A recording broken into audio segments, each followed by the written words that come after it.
దేవుని వాక్యాన్ని ప్రారంభించుకుందాం. నిర్గమాకాండము 17వ అధ్యాయము 6వ వచనం చదువుకుందాం. నిర్గమాకాండం the book of Exodus chapter 17 verses 6. 17వ అధ్యాయం 6వ వచనం. హోరేబులోని బండ మీద నేను నీకు ఎదురుగా నిలిచెదను. నీవు ఆ బండను కొట్టగా ప్రజలు త్రాగుటకు దానిలో నీళ్లు బయలుదేరునని మోషేతో సెలవీయగా స్తోత్రం కలుగునుగాక. ఈరోజు ధ్యానాంశం ఏంటి? విన్నారా? ఏమన్నారు? ఇదిగో అక్కడ హోరేబులోని బండ మీద నేను నీకు ఎదురుగా నిలిచెదను. ఈరోజు ధ్యానాంశం, నేను నీకు ఎదురుగా నిలిచెదను. దేవుని స్తోత్రం. నీకు ఎదురుగా నిలుస్తాను. హోరేబు అంటే ప్రభు నిలిచి ఉండే స్థలము, లేకపోతే హోరేబు అంటే సీనాయి పర్వతము. దేవుని స్తోత్రం కలుగునుగాక. హల్లెలూయా. సీనాయి పర్వతం అంటే అక్కడ ఏముంటది? సీనాయి పర్వతమునా సంద్రమేఘములు సత్యశీలుడు సర్వశక్తుడు మాటలాడెను. మిమ్మును మీరు శృతిపరచుకొని సీనాయికి రండి. అంటే ఇప్పుడు ఏంటి? హోరేబు అనగా, సీనాయి అనగా దేవుడు మాట్లాడే స్థలము, దేవుడు మనం దర్శించే స్థలము, కృప చూపించే స్థలము, లేవనెత్తే స్థలము. దీనిని కూడా ఏమంటారంటే సీనాయి అంటారు, హోరేబు అంటారు. దేవుని స్తోత్రం. ఐగుప్తు దేశం నుండి అప్పటికి 3 నెలలు అయింది. ఇప్పుడు నేను చదివించిన భాగం ఇక్కడికి వచ్చేసరికి ఐగుప్తు దేశంలో నుండి బయలుదేరి ఇది ఈ స్థలానికి వచ్చేసరికి 3 నెలలైందంట. అప్పుడు ఇక్కడ కాన్సెప్ట్ ఏంటంటే, ఇక్కడ విషయం ప్రజలంతా వచ్చారు. ఇక్కడ నీళ్లు లేవు. నీళ్లు లేకపోతే ఆ 10 వచనాల్లో 3వ వచనం చదువుకుంటే అక్కడ ప్రజలు నీళ్లు లేక తప్పికొని మోషే మీద చండుచు, ఇదెందుకు బాబు? మమ్మల్ని, మా పిల్లలను, మా పశువులను తప్పి చేత చంపుటకు ఐగుప్తులను తెచ్చావా మోషే? ప్రతిదానికి మోషే, ప్రతిదానికి మోషే, ప్రతిదానికి మోషే ఏం చేశాడు? ఇక దేవుని మనకి సమస్య వస్తే ఎవరు మొదలు పెట్టాలి? ఆ ప్రజలు మొదలు పెట్టాలి. మోషే ఏమన్నా దీనికి ఏమన్నా కర్త? మోషే అన్న దీనికి ఐగుప్తు దేశంలో వెళ్ళింది, మరి బానిసత్వంగా ఉంది. ఆ ప్రజలను తీసుకురావడానికి 3వ అధ్యాయంలో మీరు చదవద్దు కానీ మీరు ఇంటికి చదువుకోండి. ఇదే నిర్గమాకాండంలో అమ్మకు తలలెత్తండి అందరూ. 3వ అధ్యాయంలో మోషేతో మాట్లాడారు. ఎక్కడంటే ఇదే పర్వతం మీద మోషేతో దేవుడు మాట్లాడారు. మిద్యానారణ్యంలో ఇత్రో అనే వాళ్ళ మామ దగ్గర గొర్రెలు కాసుకుంటూ సిప్పోరాను వివాహం చేసుకుని అక్కడ ప్రశాంతంగా గడుపుతున్న దినాలలో, సంవత్సరాలలో, కాలంలో మరి ప్రజల కొరకు ఐగుప్తులో నా ప్రజలు చాలా బానిసలుగా ఉన్నారని మోషే ఎక్కడి నుంచి పారిపోయాడంటే ఇక్కడి నుంచో పారిపోయాడు. ఐగుప్తు నుండే పారిపోయాడు. మరి రాజుగారి అంతఃపురంలో 40 ఏళ్ళు ఉన్న తర్వాత పారిపోయి మిద్యానారణ్యంలో 40 ఏళ్ళు ఉన్నాడు. దేవుని స్తోత్రం చెప్పండి. అప్పుడు 8 సంవత్సరాల మోషేకి దేవుడు మాట్లాడినప్పుడు సీనాయి పర్వతం మీద అగ్ని మండుతున్న ఆ చెట్లోంచి పొదలో నుండి అగ్ని మండుతుంది, పొద కాలిపోట్ల ఆ స్థలంలో నుండి దేవుడు మాట్లాడుతున్నప్పుడు మోషేకి 80 సంవత్సరాలు. ఆ సంవత్సరంలో అప్పుడు 3వ అధ్యాయంలో మాట్లాడారు. అప్పుడు అక్కడి నుంచి వెళ్ళారు ఐగుప్తు దేశానికి. దేవుడు తీసుకెళ్ళి ఎన్నో సాకులు చెప్పాడు కానీ దేవుడు ఒప్పుకోలా. తీసుకెళ్ళాడు. అక్కడ 10 సూచక్రియలు జరిగించాడు దేవుడు ఐగుప్తు దేశంలో. జరిగించిన తర్వాత అక్కడి నుంచి ప్రజలను తోడుకొని ఇక్కడికి వచ్చేసరికి 3 నెలలు పట్టింది. ఈ 3 నెలల్లో ఇక్కడ నీళ్లు లేకపోతే ఎవరి మీద సంగుతున్నారు? మొరపెట్టరు. ఇప్పుడున్న ప్రజలు కూడా దేవుని ప్రజలు అయ్యి ఉండి, ఆనాడు దేవుని ప్రజలు, ఈనాడు దేవుని ప్రజలమై నుండి మనకు మొదలు పెట్టము. ఇప్పుడు దేవుడు మొదలు పెడితే మనం మొదలు పెడితే దేవుడు మన ముందు నిలవబోతున్నాడు, మన ఎదురుగా నిలవబోతున్నాడు. నిలబడిన దేవుడు సమస్తమును చేయగలిగాడు. ఆ ప్రజలు మోక్షం దేవుడు స్తోత్రం. ఈ రోజున కళ్ళతో అప్పుడు ప్రభుత్వం చెప్పుకుంటాడు, అయ్యా నన్ను కళ్ళతో అక్కడ కింద రాస్తున్నాయి, ఎన్ని రాస్తున్నాయి, నన్ను రాళ్లతో కళ్ళతో కొట్టి చంపుతారయ్యా అని ప్రభు దగ్గర మొదలు పెట్టుకుంటున్నాడు. దేవుని స్తోత్రం. ఈ రోజున మనము ప్రభు ముందు మనం మొదలు పెట్టాలి. అక్కడ మన ముందు ఆయన మనం ఈ హోరేబులో బండ మీద నేను నీకు ఎదురుగా ఉండబోతున్నాడు. అంటే హోరేబు అంటే బండ అంటే క్రీస్తే. దేవుని స్తోత్రం. ఈ స్థలం నేను చాలా ఉన్నాయి కానీ 14, 15, 16 అధ్యాయాలు మనం చదువుకుంటూ అవన్నీ మీరు ఇంటి దగ్గర చదవండి. 3 అధ్యాయం చదవండి, అంటే మాట్లాడలో నోట్ చేసుకోండి. 14, 15, 16 అధ్యాయాలు కూడా చదవండి. నేను మొత్తం చదివాను. తర్వాత ఇప్పుడు 34వ అధ్యాయము, ఇదే నేను మాట్లాడడం 34, 5వ వచనం చదువు.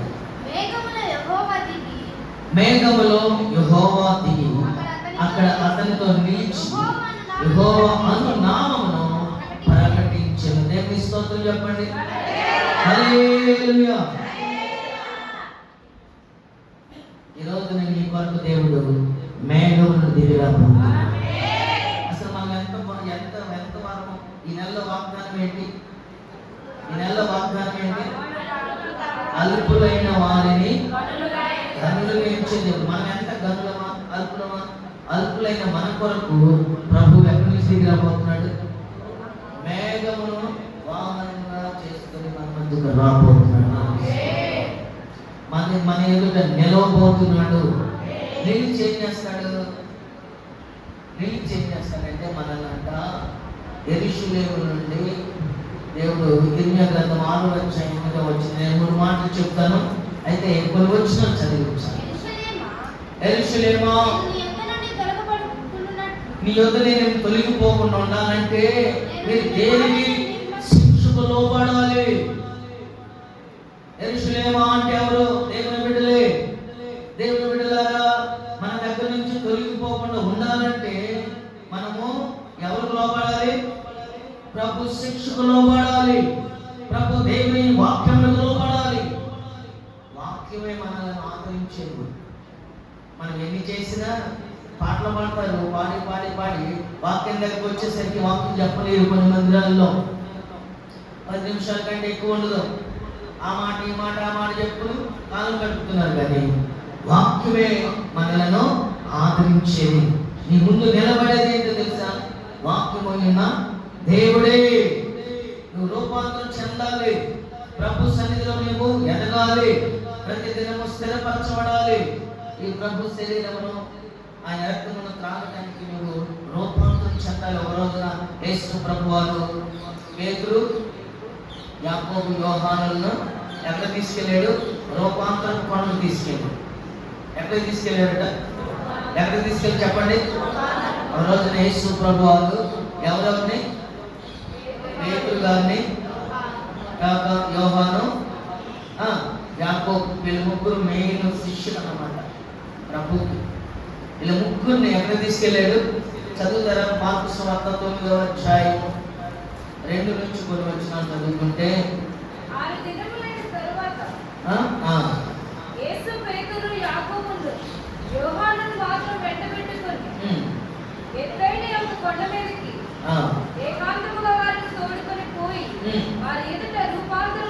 రూపాంతరం పొందిన దేవుని స్తోత్రం కలుగునుగాక. అంతలో ఆయన వస్త్రములు ప్రకాశమానమైనవియు మిగుల తెల్లనివియు ఆయను. లోకమందు ఏ చాకలియును అంత తెల్లగా చదువ చేయలేదట. దేవుని స్తోత్రం చేద్దామా? కొంచెం మీరు యాక్టివ్గా ఉండాలి. చదవాలి, వాక్యం చదివేటప్పుడు చూడాలి, దాని గురించి నా వైపు చూడాలి. మీరు తలంచుకుంటే ఏమీ అర్థం కాదు. వాక్యం మీరు చదివితే అర్థం కాదు. పరిశుద్ధాత్మ బోధించబోధిస్తోందిరా. హల్లెలూయా. 6 దినాలు అయిన తర్వాత 7వ దినమున అంటే ప్రభు సన్నిధిలో ఇది 7వ దినం. ఇది పేతురును, యాకోబును, యోహానును మాత్రమే వెంటబెట్టుకుని ఎక్కడ తీసుకెళ్ళాడు? ఆ కొండ మీద ఏం చేశాడు? రూపాంతరం చెందించే దానినే రూపాంతరపు కొండ. దేవుని స్తోత్రం. మనము ఈ దేవుని సన్నిధిలో ఇవ్వాలంటే ఈ రోజున పరిశుద్ధ జన్మన మనందరం రూపాంతరం చెందాలి. అప్పుడు మనం రూపాంతరం చెందితే మన కళ్ళు ఏమవుతాయి? తెరవబడతాయి. దేవుని స్తోత్రం. అప్పుడు తెరవబడిన తర్వాత పేతురు, యోహాను గారు, యాకోబు గారి కళ్ళు తెరవబడిన తర్వాత ప్రభు ఎలా కనపడుతున్నాడు వాళ్ళకి? కింద చదవండి. ఎలా కనపడుతున్నాడు? 5వ వచనం. అప్పుడు పేతురు అంటున్నాడు, బోధకుడా, మనం ఇక్కడ ఉంటే మంచిది. మేము నీకు 1, మోషేకు 1, ఏలీయాకు 1, 3 పర్ణశాలలు కడతామంటే వారు మిగులు భయపడేది కనుక ఎక్కడ చదవాలంటే మేఘం 1 వచ్చి వారిని కమ్మగా అక్కడ వినపడుతుంది, ఈయన నా ప్రియ కుమారుడు, ఈయన మాట వినుడని ఒక శబ్దం వినపడుతుంది. ఈయన నా ప్రియ కుమారుడు. ఇప్పుడు మనం కూడా ఎలా ఉండాలి? ఈమె నా ప్రియ కుమార్తె అని ప్రభు సన్నిధిలో నుంచి వినబడును గాక. ఎప్పుడు వినబడింది? ఎప్పుడు వినబడింది? ప్రభు మన ఎదురు ఎప్పుడు నిలబడతాడు? ఎప్పుడు ఈమె నా ప్రియ కుమార్తె, ఈయన నా ప్రియ కుమారుడు అని ఎప్పుడు వినబడింది? రూపాంతరం చెందాలి. రూపాంతరం అంటే సంపూర్ణంగా ప్రభు సన్నిధిలో నీవు లోతుగా నాటబడుతుంటే రోజు రోజుకి ఏమవుతుందంట? రోజు రోజుకి పిల్లవాడు రోజు రోజుకి భోజనం పెడతంటే, ఆహారం పెట్టాడు, ఏమవుతాడు? రూపాంతరం చెందుతాడు. అదే ఏం పెట్టకపోతే అస్థి పంజరంలా ఉంటాడు. ఇప్పుడు మన అస్థి పంజరమా రూపాంతరమా? రూపాంతరం చెందితే అప్పుడు ఎట్లుంటాం? పుష్టిగా ఉంటాం. రూపాంతరం చెందకుండా మనం అస్థి పంజరం ఉంటే ఎట్లంతా? ఒక అమ్మాయి అస్థి పంజరంలా ఉందంట. ఆ అమ్మాయికి వయసు 17 సంవత్సరాలు.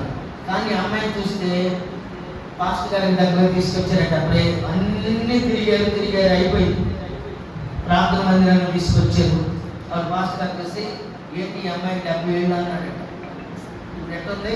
17 ఏళ్ళ అమ్మాయి ఎట్ అయిపోయింది చెప్పండి? 70 ఏళ్ళు అయిపోయింది.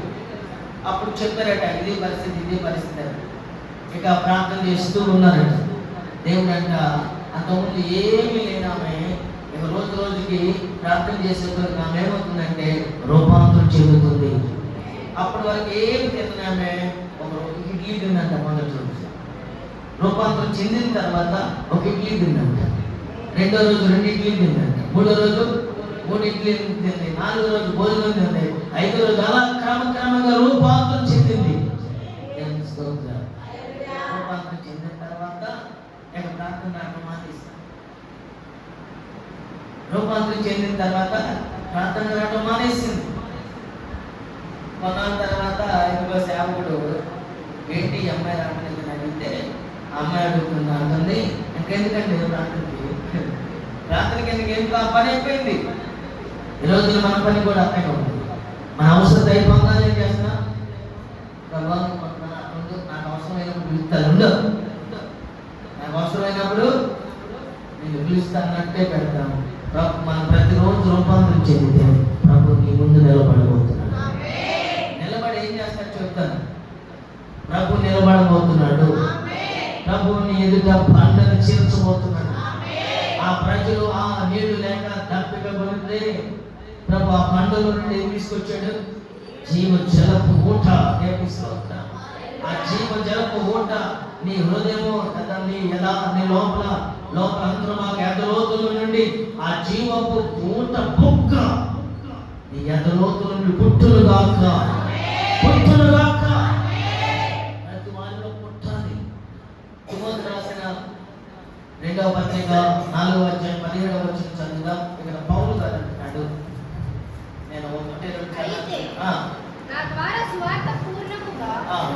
ప్రకటింపబడు నిమిత్తము అన్ని జనులందరూ దాని విను నిమిత్తము ప్రభువు నా ప్రక్క నిలిచి. ప్రభు ఎక్కడ నిలిచి ఉన్నాడు?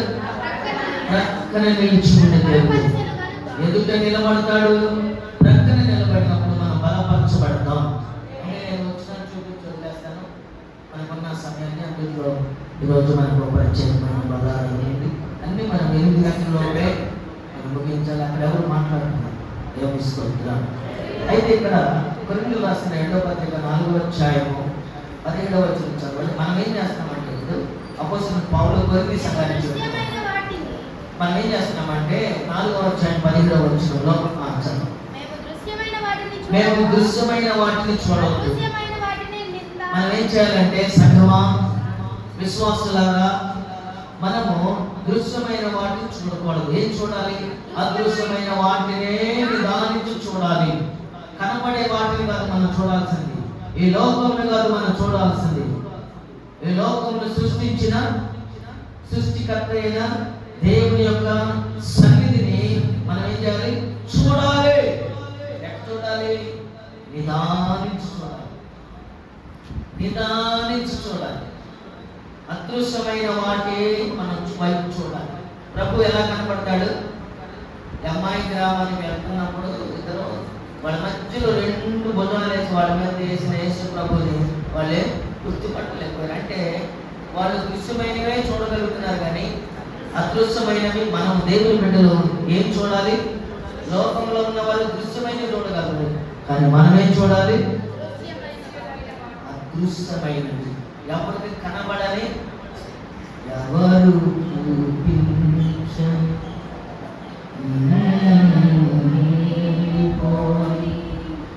ఎంతటి ప్రేమ నీది, ఇంతగా కోరుకుంది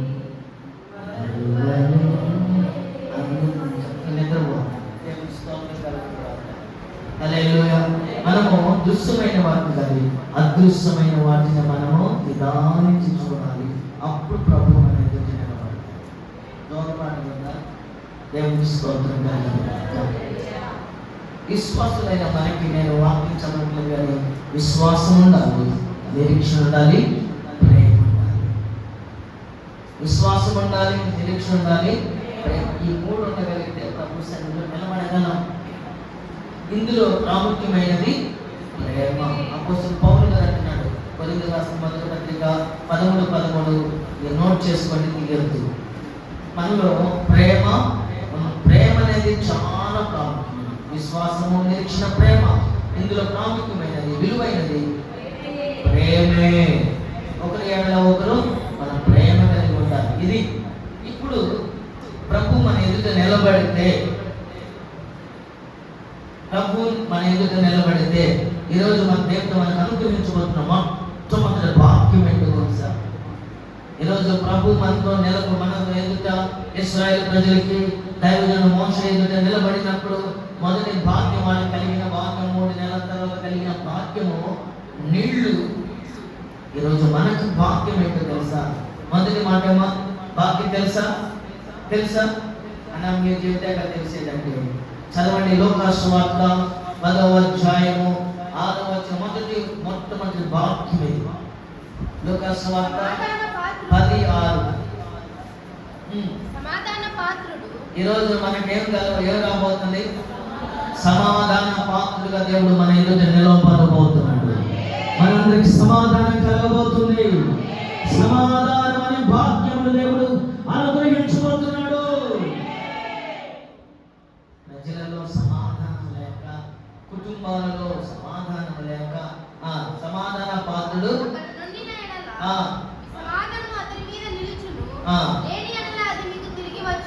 సమాధాన పాత్రుడు మన ఎడల మన ఈ రోజులలో ప్రభువు నిలిచి ఉండుగాక. యేసుక్రీస్తు భోజనం భోంచేయబోతున్నాడు, ప్రభు శరీరం భోంచేయబోతున్నాడు. మనందరం ఎవరమంటే క్రీస్తు శరీరము.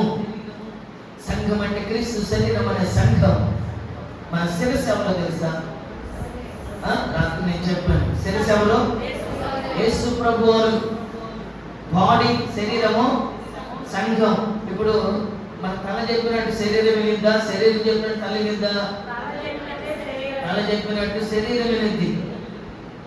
అప్పుడు తల ఏం చెప్తే ఇప్పుడు మనం వెళ్ళాలి అంటే వెళ్తాం, వద్దనుకుంటే వెళ్తాం. ఇది మెయిన్. ఎవరైనా అంటాం కదా, ఎలా నీకేమన్నా మైండ్ పోయిందంట, ఇదంతా. ఈ శిరస్సు ఎవరు? ప్రభువైన యేసుక్రీస్తు. ఇప్పుడు ఆయన చెప్పినట్టు ఈ శరీరం ఏం చేయాలి అంటే ప్రభు నీకు సమాధానం అనుగ్రహించబోతున్నాడు. ఆమేన్, ఆమేన్. సమాధానం అనుగ్రహించబోతున్నాడు. యెషయా గ్రంథము 46వ అధ్యాయము 4వ వచనం చదువుకుందాం. యెషయా గ్రంథం ఎప్పుడు దాకా మనల్ని నడిపించబోతున్నాడు? ఎప్పుడు దాకంట? ముదిమోచ్చు వరకు. అది నిన్ను ఎత్తుకొని వాడు నేనే, తల వెంట్రుకలు నేనే వరకు నిన్ను ఎత్తుకొని వాడు నేనే, నేనే చేసి ఉన్నాను. చంక పెట్టుకుని వాడు నేనే, నేను ఎత్తుకొని రక్షించు వాడను నేనే. నేనే నేనే అంటే ప్రవక్త ద్వారా ఆ రకంగా ఎక్కడికి వెళ్ళగలం? ఇప్పుడు మనము ముదిము అంటే ముసలితనం.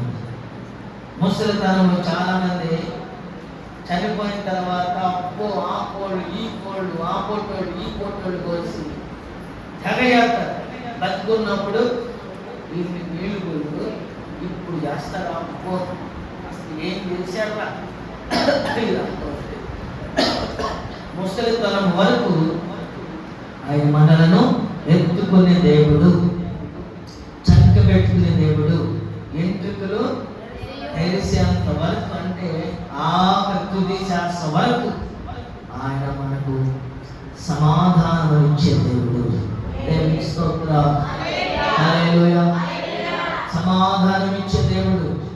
ఆయన నమ్ముకున్న వారికి బండ నుండి నీళ్లు, మరి అప్పటికప్పుడే లక్షల మంది ప్రజలకు బండ నుండి నీళ్ళు వచ్చిందంటే ప్రభు అంత గొప్ప దేవుడు. మనం నమ్ముకున్నవాడు. మొదటి ఈ పరిశుద్ధ దేవుల ఆరాధనకు వచ్చిన మనకు ఈ కడవరి మందిరం కంటే మునుపటి మందిరం కంటే కడపటి మందిరము చాలా అద్భుతకరంగా దేవుడు అనుగ్రహించుకుంది. ఒకప్పుడు మనము ప్రారంభంలో కొంచెమే ఉంటాము, అప్పుడు తగ్గట్టుగా ఉంది. ఇప్పుడు దేవుడు అంటే ఈ సమయంలో ఉన్నతముగా నడిపించుకుంటున్నాడు. ప్రవక్త అక్కయ్య ద్వారా ప్రార్థన మందిరాన్ని గురించి రాయబడింది. 2వ అధ్యాయం 9వ వచనంలో రాయబడింది. చదవండి. 2వ అధ్యాయం 9వ వచనంలో ఈ కడవరి యొక్క మందిరం యొక్క మహిమ ఎలా ఉందంట? మించి సెలవిచ్చుచున్నాడు. మించి ఉన్నది. దేవుని స్తోత్రం కలుగుగాక. ఈ కడవరి మందిరం యొక్క మహిమ మునుపటి మందిరం యొక్క మహిమను మించున్నని ఎవరు చెప్తున్నారు? దేవుడు మనలను కడవరి దినాలలో ఉన్నాం. దేవుని యొక్క మహిమ ఈ స్థలంలో కుమ్మరించబడదు, మన మీద కుమ్మరించబడదు. మన ఒట్టి చేతులతో వెళ్ళకుండా సమాధానం అనే జోడిని మనం చేత పట్టుకుని వెళ్ళును గాక. ఈ 3 మాటలు ఉన్నాయి. కొత్తగా మనం మళ్ళీ మల్లారాధనలో పాల్గొన్నాం కాబట్టి ఈ మందిరంలో మనకు వచ్చిన ఈ మందిరంలో దేవుడు కృప పొందుకొని మనతో ఒకరు వెళ్ళును గాక. కాబట్టి ఇప్పుడు 5వ అధ్యాయంలో రోమపత్రికలో 5వ అధ్యాయం 11వ వచనంలో మనం ఒకసారి మనం చదువుకుందాం. రోమపత్రిక 5వ అధ్యాయం 11వ వచనం. అంతేకాదు ప్రభువైన యేసుక్రీస్తు ద్వారా మనము దేవుని యందు అతిశయపడుచున్నాము. ఆయన ద్వారానే మనము ఇప్పుడు సమాధాన స్థితి పొంది ఉన్నాము. దేవునికి స్తోత్రం కలుగును గాక. హల్లెలూయా. ఒక సేవకుడు దేవుడు అంట సేవకుడికి ఒక ఆలోచన ఇచ్చాడు. మేము పలానా అమెరికా దేశంలో ఒక ఆమె పేరు కాంచిన ఒక హీరోయిన్ ఉందండి. పేరు కాంచిన హీరోయిన్. ఆ దేశం యొక్క అధ్యక్షుడు ఆమెను పెళ్లి చేసుకోవాలని, ఒక్కరోజైనా కాపురం చేయాలని తగతగలాడే అంత సౌందర్యం కలిగిన ఒక హీరోయిన్. ఆ గురించి ప్రభు అంట సేవకుడికి రాత్రి ఆయన మాట్లాడి నువ్వు పలానాకి సువార్త ప్రకటించు, ఫోన్ చేసి చెప్పు. ఏమనంటే ప్రభువు నమ్ముకో అని నువ్వు సువార్త చెప్పుకొని ఆ సేవకుడికి ఆమెకు ఫోన్ చేయమని చెప్పాడు.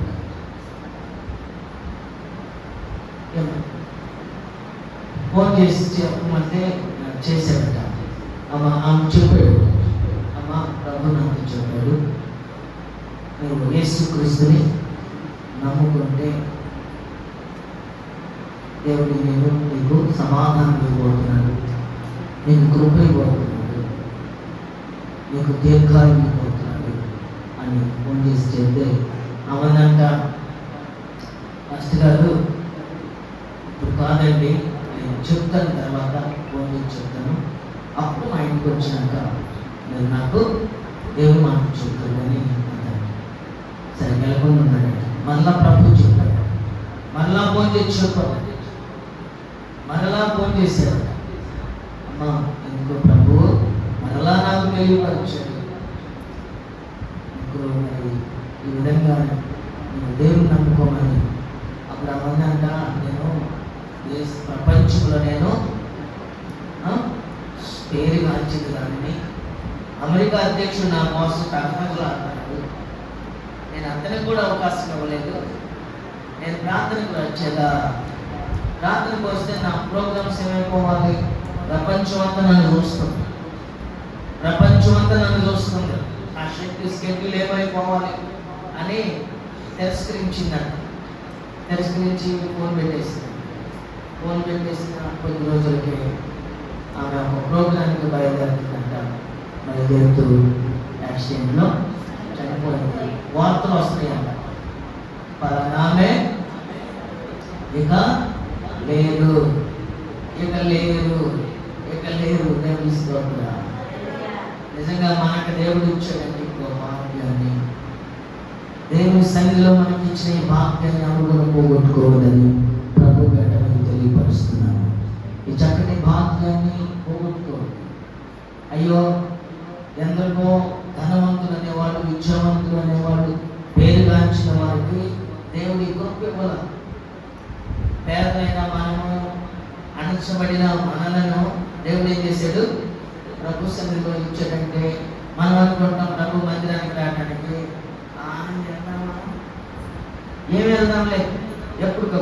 అసలు ఎంత గొప్ప భాగ్యాన్ని మీకు ఇచ్చినందుకు నువ్వు ఎంత గంతులేయాలి. లోకంలో ఎవరికి లేని భాగ్యం, ఎవరికి లేని గొప్ప భాగ్యాన్ని మనం అనుకుంటాం. మేడల మీద వెళ్తున్నాం చూసి కుడితే భలే ఉండేది, కుడితే భలే ఉండేది అనుకున్నాం. అక్కడ ఏముంది, ప్రతిరోజు ఏముంది ఆ ఇంట్లో, ఏముంది, నరకం, నరకం ఉందంట ఇంట్లో. ప్రభు మన ఎదుట నిలబడితే మనకు సమాధానమును దేవుడు అనుగ్రహిస్తాడు. దేవుని స్తోత్రం. హల్లెలూయా. రెండో మాట ఏంటంటే, నేను షార్ట్ కట్ చేసేసాను. రెండో మాట ఏంటంటే దైవ శక్తి, అంటే క్రీస్తు యొక్క శక్తి మనలో నిలిచి ఉంటుంది. ఆమేన్ చెప్దామా? చెప్పండి, ఆమేన్ చెప్పండి. కొండ ఇప్పుడు మోషే ముందు నిలబడినప్పుడు దైవజన మోషేకి దేవుడు దైవ శక్తిని ఇచ్చాడు. ఆయన చేతిలో ఉన్న కర్రని అది చూపిస్తే ఏమైంది, సముద్రం అంతా, ఎర్ర సముద్రం అంతా ఏమైంది చెప్పండి.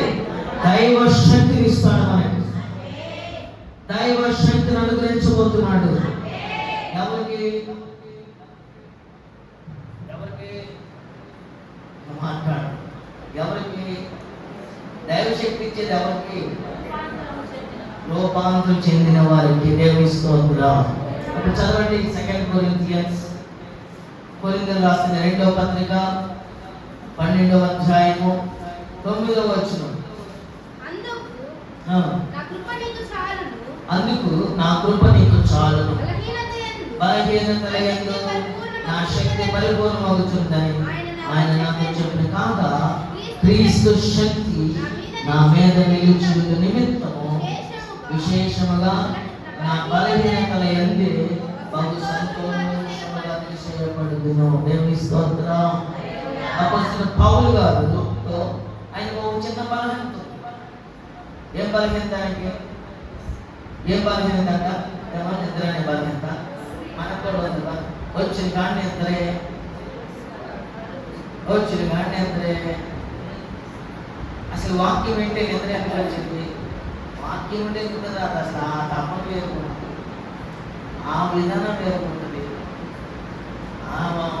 అసలు ఆ విధానమే అసలు మన హృదయంలో ఉంటే తప్పనగా ఉంటుంది. దేవునిస్తున్నాం. సాధారణ గారు మన నిర్ణయకుండా పాటు దైవ శక్తిని పోగొడుతున్నాడు. దైవ శక్తిని పోగొడుతున్నాడు. అపోస్తలుడైన పౌలు గారికి ఒక బలహీనత. ఏం బలహీనత అంటే ఎప్పుడు కళ్ళపడే పుస్తకార్థం. అప్పుడు దేవునితో ప్రార్థన చేసుకుంటూ దైవజనుడు అడిగాడు, అయ్యా నాకు బలహీనతను తీసేయమంటే అప్పుడు ప్రభు ఏమన్నాడు? నా కృప నీకు చాలు. దేవుని స్తోత్రం. మీరు అనొచ్చు, ఏంటంటే యోగాలు ఎప్పుడు బాగలేదంటారు, అది లేదంటారు, బలహీనత అంటారు, ప్రార్థనకు వచ్చే వాళ్ళకి ఏది అనొచ్చు. శరీరం మాత్రమే బలహీనత. అర్థమైందా? ఈ శరీరం ఎక్కడ పోతుంది? మన నుండి వచ్చింది కాబట్టి తిరిగి మన అయిపోతే తాను పెట్టిన ఆత్మ ఉంది లోపల. అది ఎప్పుడు తీవ్రత కలిగి ఉంటుంది. అది మండుతూ ఉంటుంది. అది అదే దైవ శక్తి అంటే. అదే దైవ శక్తి.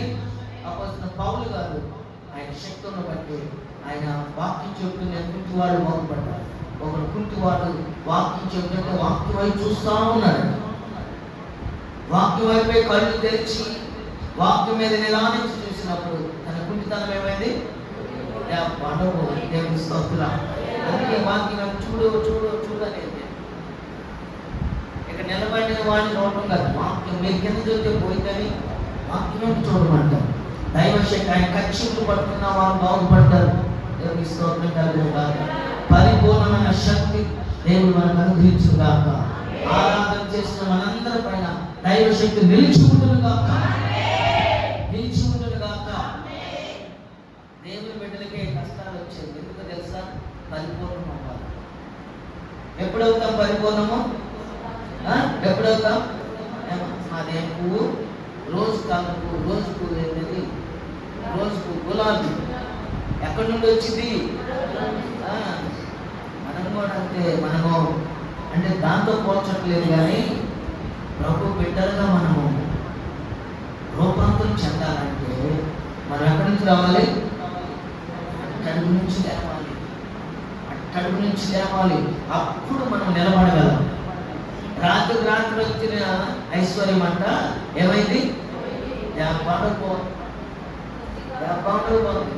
మనము నిదానించి రూపాంతరం చెందిన మనము దీవుల్లో కష్టాలు ఉంటాయి, నష్టాలు ఉంటాయి, శోధనలు ఉంటాయి, అనారోగ్య సమస్యలు ఉంటాయి. వీటన్నిటిని దేవుడు ఏం చేస్తున్నాడంటే రూపాంతరం చెందుతున్న ప్రతి దినం రోజుకి మనల్ని స్థిరపరుస్తాడు. పరిపూర్ణమైన శక్తిని మనకు అనుగ్రహిస్తాడు. ఒకవేళ నడవలేకుండా వచ్చేవేమో, బాధపడుతూ వచ్చేవేమో, దిగులుతూ వచ్చేవేమో, ఈ ఆత్మ దేవుడు వర్ధలింప చేయబడునుగా. క్రీస్తు శక్తిని అనుగ్రహించునుగాక. ఎక్కడికైనా వెళ్తాం బలహీనతలు వచ్చింది. ప్రార్థనకి రావాలంటే రావాలి. ప్రార్థన కంటే మనకు మొదలై కూర్చుందంటే ప్రార్థనకు వచ్చిన నిద్రపోవటము, ఏడవ ఆలోచన చేయడము, వాక్యమైనా నేను వాడు చదవండి. 77 కీర్తనలు ఆసాఫ్ గారు అంటున్నాడు, చదవండి. 77 కీర్తనలు ఆసాఫ్ గారు అంటున్నాడు, ఆశ్చర్యక్రియలు జరిగించే దేవుడు నీవే, జనములోని శక్తిని నీవు ప్రత్యక్ష. 14 వచ్చిన 77 కీర్తన. ఏం జరిగిస్తాడు మన దేవుడు? ఆశ్చర్యక్రియలు జరిగించే దేవుడు నీవే, జనములలో ప్రభు శక్తిని ప్రత్యక్షపరచుకోబోతున్నాడు. దేవుని స్తోత్రం. హల్లెలూయా. ప్రభు మాసాఫ్ గారు అంటున్నాడు అన్నమాట, ఆశ్చర్యక్రియలు జరిగించే దేవుడు. ఈ పగటి వేళలో దేవుడు ఆశ్చర్యక్రియలు జరిగించుతాడు. అపోస్తలుడైన పౌలైన రోమా సంఘానికి 6వ అధ్యాయం 19వ వచనంలో 2 భాగాలు ఉన్నాయి. ఇక్కడ 2 భాగాలు ఉన్నాయి. శరీరము ఆత్మ గురించి రాయబడింది. 6 తీయండి. శరీరము బలహీనత ఉంది. అరికాలు మొదలుకొని తల వరకు నడినెత్తి వరకు ప్రతివాడు వ్యాధిగ్రస్తుడని యెషయా గారు చెప్తున్నాడు. యెషయా గారు ఏమంటున్నాడు? ప్రతివాని అరికాలు మొదలుకొని నడినెత్తి వరకు వ్యాధిగ్రస్తుడే. అంతేనా? వ్యాధి ఉంది అంటే శరీరము పర్యంత ప్రాణం. ఎందుకు వచ్చింది దీనికంటే శరీరము దేవుడు ఈ శరీరము మన్నైపోయింది కాబట్టి మట్టి అయిపోతుంది. ఒకరోజు స్నానం చేయకపోతే మట్టి వచ్చింది. ఈ శరీరము బలహీనత అయినా పర్లేదు. ఈ శరీరం ఇక్కడ విడిచిపెట్టేది కాదు. తాను పెట్టిన ఆత్మ ఉంది. అది ఎప్పుడు ఆత్మ యందు బలహీన పడకూడదు. దేవుని స్తోత్రం. ఆత్మలో తీవ్రత కలిగి ఉండాలి. ఆత్మలు స్థిరపరచబడి ఉండాలి. లూకాసు వార్త 13వ అధ్యాయము 11 నుంచి 2 వచనాలు చదువుకుందాం. లూకాసు వార్త 13వ అధ్యాయము 11 ఏమిటంట? ఎవరంటే ఇక్కడ 18 ఏళ్ళ నుండి బలహీనపరచు దయ్యము పట్టిన ఒక స్త్రీ అచ్చట నుండి ఆమె నడుము వంగిపోయి ఎంత మాత్రమును చక్కగా నిలవలేకపోతే. ఏం బలహీనత? ఏ బలహీనత చెప్పండి? ఏ బలహీనత? గూని 18 ఏళ్ళ నుంచి ఏమెవరో ఇక్కడ రాస్తుంది కదా. ఆమె ఎవరు? అబ్రహాము కుమార్తె. ఆమె అబ్రహాము కుమార్తె అంటే విశ్వాసే. మందిరంలో 18 ఏళ్ళ నుంచి ఏ వాక్యం వెళ్ళలేకపోతుంది. కన్నులెత్తి ఆకాశం చూడలేకపోతుంది. కారణం ఆమెకేమో అడ్డం ఉంది. ఇప్పుడు మనకేమంటం ఉంది? మనకేదో అడ్డం ఉంది. అర్థం కాదు. ఏమంటాం? ఆమె కూరుంటే మనకి నిద్ర అడ్డం ఉంది, సమస్య అడ్డం ఉంది, శోధన అడ్డం ఉంది, పాపం అడ్డం ఉంది. ఇక్కడ వాస్తవం దేవుని వాక్యం వినడానికి గంట కూర్చోలేదు. కాళ్ళు జాపటం, లేకపోతే చూడటం, వీడు చూడటం, నడుకోవటం కాసేపు. మీరు వచ్చింది మేము 5-6 గంటలు కూర్చున్నాము. ఇప్పుడే మోకాళ్ళు వేసి గంట తరబడి ప్రభు సన్నిధిని మనం ఎప్పుడైనా దానికి ప్రయారిటీ ఇవ్వాలి. దేవుని స్తోత్రం. శరీర బలహీనతలు ఉన్నాయి కాదండి. ఇది నా దేవుని సన్నిధి కూర్చుంటాం. ప్రభు దగ్గర నుంచి మనం సంపాదించుకుంటాం. ఈమె 18 సంవత్సరాల నుంచి వ్యాధితో ఉంటే ప్రభు ఆమె వ్యాధిని ఏం చేశాడు? ఆ గురి దయ్యాన్ని ఏం చేశాడు? బలహీన పరుస్తున్న దయ్యాన్ని ఏం చేశాడు? వెళ్ళగొట్టాడు. ఈ కాలంలో ప్రతి వాని బలహీనతలను దేవుడు వెళ్ళగొట్టున్నాడు. శరీర సంబంధించిన బలహీనతలు నేను చెప్పేది. ఆత్మను తీవ్రంగా మండలించుకున్న బలహీనతలు ఉన్నాయే, వాటిని వెళ్ళగొట్టుడుగాక.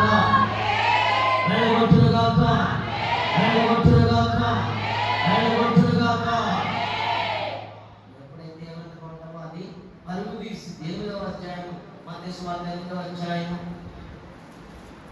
17వ వచనం చదువుగా 8-17. ఆయన మాటల వలన దయ్యములను వెళ్ళగొట్టి రోగులను స్వస్థపరిచి అందువలన ఆయన మనం మన రోగములను భరించినని దైవ శక్తి మనలో ఉంటే రోగములన్నీ యేసు నామములో స్వస్థపరచబడును గాక. ఆమేన్. ఆత్మలో ఉన్న రోగములన్నీ తొలగించబడును గాక. శరీర రోగములను తొలగించబడును గాక. కృప చూపించబడును గాక. ఆమేన్. చాలా ఉన్నాయి. మరి ఇంకొక మాట చదువు. మొదటిదేమో మనకు సమాధానమును అనుగ్రహిస్తాడు. రెండవది దైవ శక్తిని ఇస్తాడు. మూడవది వాక్య భయము మనలో ఉంటుంది. మూడవది ఇంపార్టెంట్. వాక్య భయము. ఏమా లక్ష్మి వాక్య భయము నాలో కలుగును గాక. ఎప్పుడు ప్రభు మన దగ్గర నిలబడినప్పుడు మనకి ఏం భయం ఉండాలి? వాక్య భయం. 119 చెప్తున్నా 160 వచ్చి 110 నన్ను తరుముదురు. 118, 161. అయినను ఆ. నీ వాక్య భయం అది నీ వాక్య భయం నా హృదయమందు నిలుచుచున్నది. ఏం కలిగి ఉండాలి ఇప్పుడు? దేవుని వాక్య మనలో భయం ఉంటే మీరు ఉంటే మీరు ఉంటారు. ఎట్లుంటారు? తీవ్రతగా ఉంటారు. దేవుని స్తోత్రం. నీ వాక్య భయం నా హృదయంలో నిలిచి ఉండుగా. చెప్పండి, నీ వాక్య భయము యేసయ్యా, నీ వాక్య భయము నా హృదయంలో నిలిచి ఉండుగా. నిలిచి ఉండుగా. చెప్పండి, నిలిచి ఉండుగా. ఏం కలిగి ఉండాలి? వాక్యం మనలో ఉంటే భయం ఉంటుంది. పాపం చేయదు. పాపం దూరంగా పారిపోతారు. వాక్యం లేకపోతే, ఆ భయం లేకపోతే పాపం అంటే నేను మీరు ఏదో ఆలోచించరు. ప్రభు సన్నిధి రాకపోవడమే అంతే. మళ్ళీ వస్తూ కొంతమంది ప్రార్థనకు వస్తూ లోకంలో ఉన్న పనులు చేసినా కూడా పాపమే. దేవునికి వ్యతిరేకంగా ఉండడం పాపమే. దేవుని మరి మన దేవుని నోటి నుండి మాట్లాడుతున్న ఈ రోజు నుండి వ్యర్థమైన మాటలు పలుకుతున్నప్పుడు పాపమే. నీ వాక్య భయం నా హృదయంలో నిలిచి ఉండును గాక. శరీరంలో రక్తంలో మనం పాల్గొంటున్న మనకు దేవుని వాక్య భయం ఉండును గాక. వాక్య భయం ఉండును గాక. యెషయా గ్రంథం 66వ అధ్యాయం 5వ వచనం చదవండి. యెషయా గ్రంథం 66వ అధ్యాయము. యెషయా గ్రంథం యెహోవా వాక్యమునకు భయపడువారులారా. ఏముంది ఇక్కడ? ఏముంది? యెహోవా వాక్యమునకు భయపడువారులారా. ఆయన మాట వినుడి.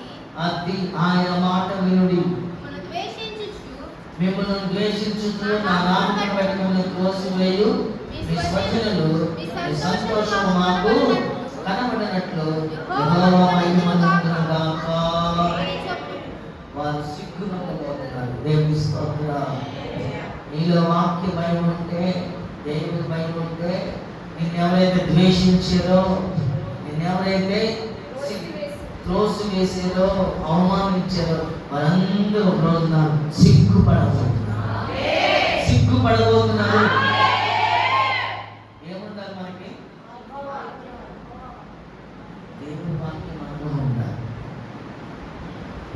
సినిమా చూసాం, అది 2.5 గంటలు ఉండే, 3 గంటలు ఉండే, మొత్తం ఏం చేద్దాం? ఏం చేద్దాం? బ్రహ్మానందం డైలాగులు ఏమో ఉన్నాయి. అక్కడ జరిగినవి ఫైటింగ్లు ఉన్నాయి. ఇప్పుడు పెద్దగా ఇప్పుడు ఇంట్లోనే ఉన్నారు. పెద్దది ఏంటది? పెద్దది ఉన్నాయి. ఎల్సీ పెద్దది. చక్కగా వండుకొని ఎగ్సే పని లేదు. ఎంత ఉన్నది 8 దెబ్బలు. ఒకటే సుత్తు వస్తే మన భాషలో సుత్తు వస్తే ఇంకోటి కాదు, ఇంకోటి కాదు. అసలు ఎందుకు ఫోన్ ఉంటుంది? అదెందుకో ఆడేసింది చూడాలి. మనమైతే ఫోన్ అయితే కావాల్సింది చూడవచ్చు. మనం ఏం చేస్తాం ఇప్పుడు? చెడగొడటానికి ఎన్ని ఉన్నాయి? ఎన్నో ఉన్నాయి. బాగుపడతానికి ఒకటి ఉంది. ఏంటది? దేవుని సన్నిధి. దీన్ని ఆశ్రయిస్తున్నామా? అప్పుడప్పుడే. అదైతే రోజు లేచిన వెంటనే దేన్ని చూద్దాం? లేచిన వెంటనే ఏం చూస్తాం? ఇదివరకు అయితే పెద్దలు లేచిన వెంటనే ఏం చేసేవాళ్ళు? వాళ్ళ సంగతి మనకి లేకపోయింది. వాడు పరిస్థితులు బాగాలేదు. మన గురించి మనమే చెప్పుకున్నాం. లేచిన వెంటనే మన దగ్గర మోకరించు ప్రార్థన చేసుకుని అప్పుడు బయటికి పోయాం. ఇప్పుడు మనం ఏం చూస్తున్నాం? ఇది చూస్తున్నాం. దేవుని స్తోత్రం. హల్లెలూయా. దీనికి రోజు చూసి చూడగానే ఏమైంది? దానికి మళ్ళా ఏం పెడతాం? ఛార్జింగ్ పెడతాం. మరి మనం కూడా ఛార్జ్ అవ్వాలి కదా. అది కారణం లేచి ప్రభుని సేవించాలి. వారి ఎడల దేవుడు మీ కొరకు దేవుడు ఏం చేయబోతున్నాడు? నీ శత్రువుడు ఎదుట నీకు నేను తలగా ఉంచబోతున్నాడు. తలెత్తవారిగా ఉంచబోతున్నాడు. యోషియా కాలం, నేను ఆ డిఫరెన్స్ చెప్పను, నేను చదవలేదు. కానీ యోషియా కాలంలో వాళ్ళు త్రవ్వుతుంటే ఆ తవ్వకాల్లో ఒక గ్రంథం బయటపడింది. దేవుని స్తోత్రం. హల్లెలూయా. ఆ గ్రంథమే దేవుని యొక్క గ్రంథం. దేవుని స్తోత్రం. హల్లెలూయా. ఆ గ్రంథాలలో నీ పేరు లిఖించబడునుగా. జ్ఞాపకార్థ గ్రంథంలో నీ పేరు స్థిరపరచబడునుగా. జీవ గ్రంథంలో నీ పేరు రాయబడునుగా. నేను వివరించట్లేదు, సమయం అయిపోయింది కాబట్టి ప్రభు మనకి ఈ 3 విషయాలు. మొదటిది సమాధాన పాత్రలు మన మధ్యలో నిలిచి ఉండబోతున్నాడు. రెండవది దైవశక్తి మనలో నిలిచి ఉండబోతుంది. మూడవది వాక్యం మనలో నిలిచి ఉండగా. చాలా ఉన్నాయి, మనం నేను ముగిస్తున్న సమయం బట్టి ప్రభు ఈ వాక్యం మన హృదయంలో సిద్ధపరిచింది. ఆమేన్.